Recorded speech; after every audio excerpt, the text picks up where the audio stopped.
بسم اللہ والصلاۃ والسلام علی رسول اللہ۔ ہر لحظہ مومن کی نئی آن نئی شان، گفتار میں کردار میں اللہ کی برہان۔ السلام علیکم ورحمۃ اللہ وبرکاتہ۔ سامعین و ناظرین، موجودہ حالات کے تناظر میں جو بھارت کی جانب سے خداداد مملکت پاکستان پہ ایک بزدلانہ اور بلا جواز اشتعال انگیزی اور جنگی جرائم کا ارتکاب کیا گیا، یہ جرم کوئی معمولی جرم نہیں ہے۔ اگرچہ افواج پاکستان نے اس کا بھرپور اور منہ توڑ جواب دیا ہے، مگر یہ جواب کافی نہیں ہے،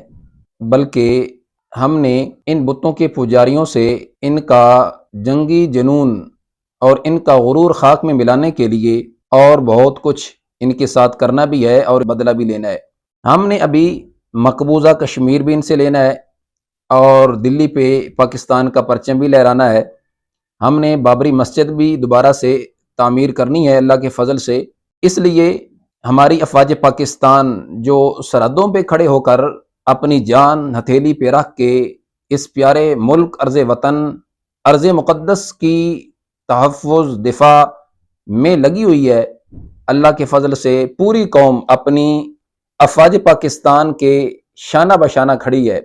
نہ صرف کھڑی ہے بلکہ شوق شہادت جذب جہاد سے سرشار ہو کر اپنے ان جوانوں کو یہ باور کرا رہی ہے کہ جب ہمارے خون کی ضرورت پڑے تو آپ کی طرف سے اشارہ ہوگا تو انشاءاللہ اللہ کے فضل سے ہمارا خون آپ کے قدموں میں حاضر ہوگا۔ مگر اس موقع پہ جہاں ہماری افواج پاکستان اور ادارے ادارے پاکستان کی حفاظت پہ معمور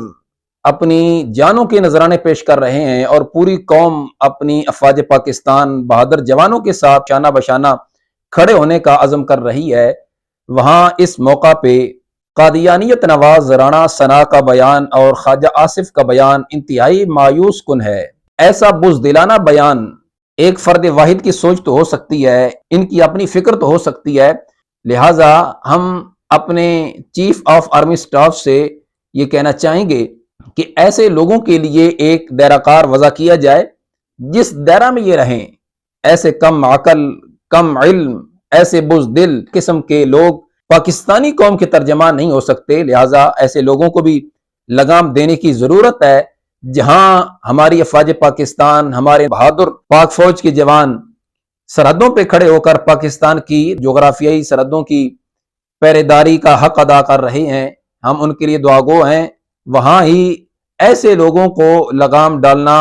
اور ان کے ایسے بزدلانہ بیانات کو مسترد کرنا بروقت یہ انتہائی ضروری بھی ہے اور اس وقت یہ ناگزیر بھی ہو چکا ہے۔ کافر ہے تو شمشیر پہ کرتا ہے بھروسہ، مومن ہے تو بے تیغ بھی لڑتا ہے سپاہی۔ اللہ کے فضل سے ہمیں اللہ تعالیٰ جل جلالہ کی ذات پہ بھروسہ، توکل اور یقین کامل ہے، اور پیارے آقا علیہ السلام کی بارگاہ سے ہمیں نگاہ لطف و کرم کا یہ یقین ہے، پیارے آقا علیہ السلام نگاہ فرمائیں گے اور انشاءاللہ اپنے ان غلاموں کو جو اس خداداد مملکت پاکستان نظریہ اسلام کی بنیاد پہ بننے والے ملک پاکستان کے ان بہادر جوانوں کی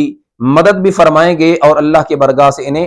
فتح یاب بھی فرمائیں گے۔ اللہ تعالی ہمارے اس پیارے ملک پاکستان کو تا صبح قیامت شاد و آباد رکھے اور اس کی سرحدوں کے جتنے محافظین ہیں اللہ ان کے مال و جان کی حفاظت فرمائے۔ وما توفیقی الا باللہ۔